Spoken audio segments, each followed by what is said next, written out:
കൂട്ടുകാരെ, എന്തുണ്ട് വിശേഷം? എല്ലാവർക്കും സുഖം തന്നെയല്ലേ? ഞാനിവിടെ സുഖമായിട്ടിരിക്കുന്നു. നാട്ടിൽ കൊറോണയൊക്കെ വർദ്ധിച്ചു വരുവാണ്. എല്ലാവരും സേഫായിട്ടിരിക്കുക.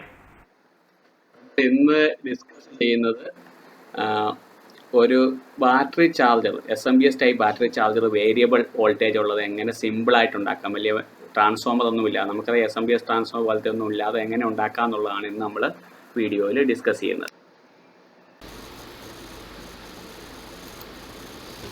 നമ്മൾ ഇന്ന് ചിന്തിക്കുന്നത് ഒരു 24 വോൾട്ട് ബാറ്ററി ചാർജറിനെ കുറിച്ചാണ്.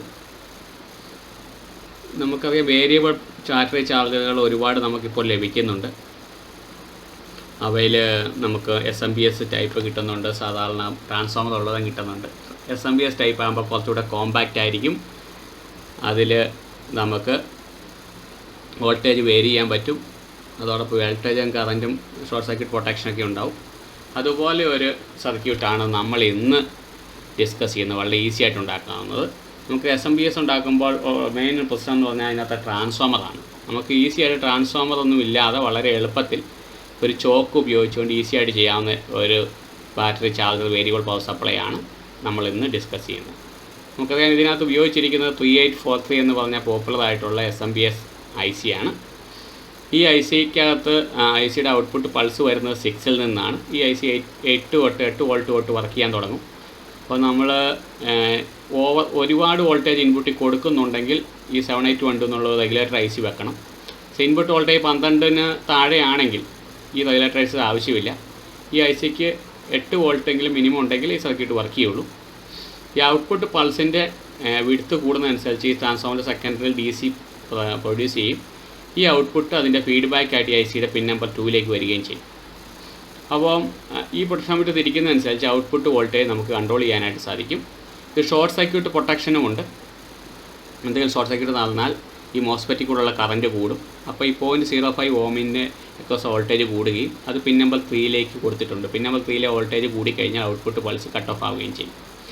പിന്നെ ഇതിൻ്റെ ഫ്രീക്വൻസി തീരുമാനിക്കുന്നത് ഈ പിൻ നമ്പർ 4 ഇട്ടിരിക്കുന്ന ഈ 2 റെസിസ്റ്ററും കപ്പാസിറ്ററുമാണ്. ഇതിൻ്റെ വാല്യൂ നമുക്ക് മാറ്റിക്കഴിഞ്ഞാൽ ഔട്ട്പുട്ട് ഫ്രീക്വൻസി കൂടും. ഈ 3843 IC നമുക്കറിയാം, ഇത് 8 പിന്നിൽ കിട്ടുന്നതാണ്. ഇത് പല SMPS സർക്യൂട്ടുകളിൽ നമ്മൾ ഒരുപാട് യൂസ് ചെയ്യുന്നത് നമ്മൾ കണ്ടിട്ടുണ്ട്. ഇതിൻ്റെ പിൻ നമ്പർ 8ൽ നിന്ന് 5 വോൾട്ട് DC ഔട്ട്പുട്ട് കിട്ടും. അത് ഉപയോഗിച്ചിട്ടാണ് പിൻ നമ്പർ 4ൽ പൾസ് ജനറേറ്റ് ചെയ്യാനുള്ള കപ്പാസിറ്ററും റെസിസ്റ്ററും ഇട്ട് കൊടുത്ത് നമ്മൾ ചാർജിങ് ഡിസ്ചാർജിങ് നടന്നിട്ടാണ് പൾസ് ഉണ്ടാകുന്നത്. ഇതിൻ്റെ കറൻറ്റ് സെൻസിങ് പിൻ നമ്പർ 3 ആണ്. ഇവിടെ ഓവർ വോൾട്ടേജ് വന്നു കഴിഞ്ഞാൽ ഔട്ട്പുട്ട് കട്ട് ഓഫ് ആവും. ഫീഡ്ബാക്ക് പിൻ നമ്പർ 2 ആണ്. അത് ഔട്ട്പുട്ട് വോൾട്ടേജ് എടുത്ത് നമ്മൾ ഫീഡ്ബാക്ക് 2ലേക്കാണ് കൊടുക്കുക. ഈ 2ലെ വോൾട്ടേജ് കൂടിക്കഴിഞ്ഞാൽ ഔട്ട്പുട്ട് പൾസ് പിന്നെയും കുറഞ്ഞു വരും. അപ്പോൾ നമുക്ക് മനസ്സിലാക്കേണ്ടത് ഇതിനകത്ത് നമ്മളിവിടെ ഉപയോഗിക്കുന്നത്, അതായത് 10 ടേൺസ് ഉള്ള ഒരു യെല്ലോ കോറിൽ പ്രൈമറി സെക്കൻഡറി ഒരുമിച്ച് ചുറ്റുന്നു. അതാണ് നമ്മളിവിടെ ഉപയോഗിക്കുന്നത്. ഇവിടെ മോസ്ഫെറ്റ് ആയിട്ട് നമ്മൾ ഉപയോഗിക്കുന്ന IR-Z44 ആണ്. ഈ റെഗുലേറ്റർ ICയും പിന്നെ ഔട്ട്പുട്ട് ഡയോഡ് എന്ന് പറഞ്ഞാൽ TO220 ഷോർട്ട് കീ ഡയോഡാണ് നമ്മൾ ഉപയോഗിക്കുന്നത്. 10 ആംപിയർ 100 വോൾട്ട്, MPR 1000 എന്ന് പറഞ്ഞാൽ 10 ആംപിയർ 100 വോൾട്ടാണ്. ഇതിൽ 2 ഡയോഡ് ഉണ്ടാവും. 2 ഡയോഡ് പാരലാക്കാൻ വേണ്ടി പിൻ നമ്പർ 1ഉം 3യും കൂടെ നമ്മൾ ഷോർട്ട് ചെയ്യും. പാരലാക്കിയിട്ടാണ് ഉപയോഗിക്കുക. പിൻ നമ്പർ സെക്കൻഡ് പിന്നിൽ നിന്ന് നടുക്കത്തെ പിന്നിൽ നിന്ന് ഔട്ട്പുട്ട് എടുക്കുകയും ചെയ്യും.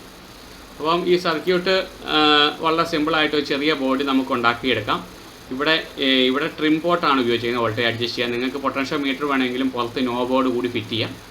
അപ്പം ഈ രീതിയിൽ ഇതിനൊരു ഹീറ്റ് സിങ്ക് കൂടെ കൊടുത്തു കഴിഞ്ഞാൽ നമുക്ക് വളരെ എളുപ്പത്തിൽ ഉണ്ടാക്കിയെടുക്കാനായിട്ട് പറ്റുന്ന വിധത്തിലാണ് ഇത് ഡിസൈൻ ചെയ്തിരിക്കുന്നത്.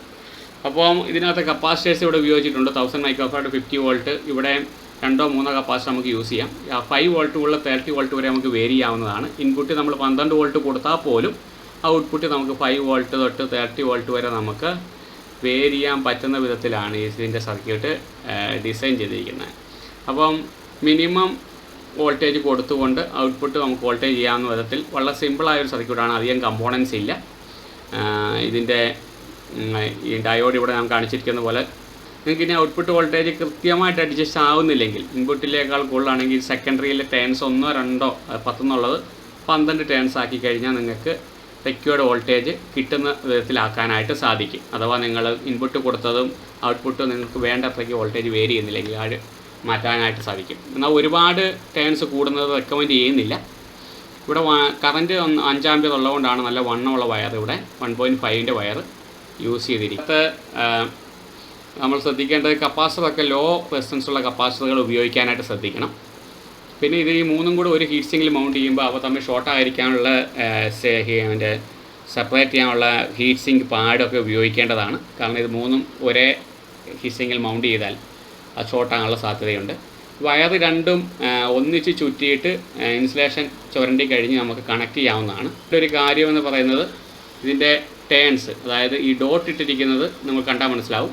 ഈ വയർ ചുറ്റുന്നതിൻ്റെ സപ്ലൈ വോൾട്ടേജ് കൊടുക്കുന്ന ഈ ഡോട്ടും മാച്ചായിരിക്കണം. അതായത് വയർ ഒരേ സമയം ചുറ്റി കഴിയുമ്പം ഈ സെക്കൻഡറി കണക്ട് ചെയ്യുമ്പോൾ റിവേഴ്സിൽ കണക്ട് ചെയ്യാനായിട്ട് ശ്രദ്ധിക്കണം.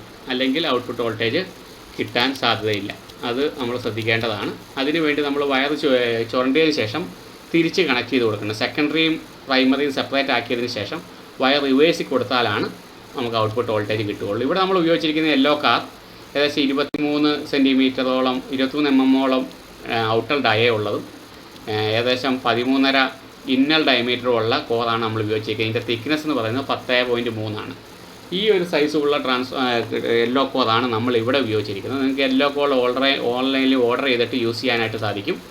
അതിനുശേഷം ഇതിൻ്റെ വയർ സെപ്പറേറ്റ് ചെയ്ത് ബോർഡിലേക്ക് സോൾഡർ ചെയ്ത് കഴിഞ്ഞാൽ നമുക്കിത് എളുപ്പത്തിൽ യൂസ് ചെയ്യാൻ പറ്റും. ഇനി പൊട്ടൻഷ്യോമീറ്റർ നിങ്ങൾക്ക് ഈ ട്രിം പോർട്ട് യൂസ് ചെയ്യാൻ സാഹചര്യമില്ലെങ്കിൽ പുറത്ത് ഇത്തരം പൊട്ടൻഷ്യോമീറ്റർ പുറത്ത് PCBയിൽ മൗണ്ട് ചെയ്യാതെ പുറത്ത് വെച്ച് ബോക്സിനകത്തൊക്കെ ഫിറ്റ് ചെയ്ത് കഴിഞ്ഞാൽ നമുക്ക് വോൾട്ടേജ് പുറത്ത് വെച്ച് തന്നെ വോൾട്ടേജ് വേരി ചെയ്യാൻ പറ്റും. ട്രിം പോർട്ട് ഇട്ട് തിരിക്കേണ്ട ആവശ്യം ഇല്ല. അപ്പോൾ വളരെ എളുപ്പത്തിൽ വളരെ കുറച്ച് കമ്പോണൻസ് മാത്രം, ഇതിലെ പല കമ്പോണൻറ്റും നിങ്ങൾ പാൾട്ടിയായ SMPSൽ നിന്ന് തന്നെ ഊരിയെടുക്കാവുന്നവയാണ്. ആ ടൈപ്പ് പ്രത്യേകിച്ച് ഈ മോസ്പെറ്റൊക്കെ നമുക്കറിയാം. Z44 ഒക്കെ ആവറേജ് ഒരു 10, 20, 25 രൂപയ്ക്ക് കിട്ടുന്ന മോസ്പെറ്റുകളാണ്. മറ്റ് സാധനങ്ങൾക്ക് അതിലും വില കുറവാണ്. അപ്പം അധികം ചിലവില്ലാതെ വളരെ എളുപ്പത്തിൽ ഏകദേശം ഞാൻ 3 ആമ്പിയർ വരെ ഇത് ടെസ്റ്റ് ചെയ്ത് നോക്കിയിട്ടുണ്ട്. അപ്പം 0 to 25 വോൾട്ട് ഔട്ട്പുട്ട് കപ്പാസിറ്ററിൻ്റെയൊക്കെ വാല്യൂ നിങ്ങൾ ശ്രദ്ധിക്കണം. എത്ര വോൾട്ടേജ് വരെ ആവശ്യമുണ്ടോ വേരി ചെയ്യുന്നോ അതിന് കുറച്ചുകൂടെ കൂടിയ വോൾട്ടേജുള്ള കപ്പാസിറ്ററുകളൊക്കെ ഇടാനും, കപ്പാസിറ്ററിൻ്റെ ഒന്നിലധികം കപ്പാസിറ്റർ കൂടുതൽ പാരലിടുന്നത് ഹീറ്റ് ആകുന്നതിനെയൊക്കെ ഒഴിവാക്കാനായിട്ട് സഹായിക്കും. അപ്പം ഈ സർക്യൂട്ട് നിങ്ങൾ ഉണ്ടാക്കി ടെസ്റ്റ് ചെയ്ത് നോക്കുക. വീഡിയോ ഇഷ്ടപ്പെട്ടെങ്കിൽ ലൈക്ക് ചെയ്യുക, ഷെയർ ചെയ്യുക. നമുക്ക് വീണ്ടും കാണാം ഒരു പുതിയ വീഡിയോയുമായി.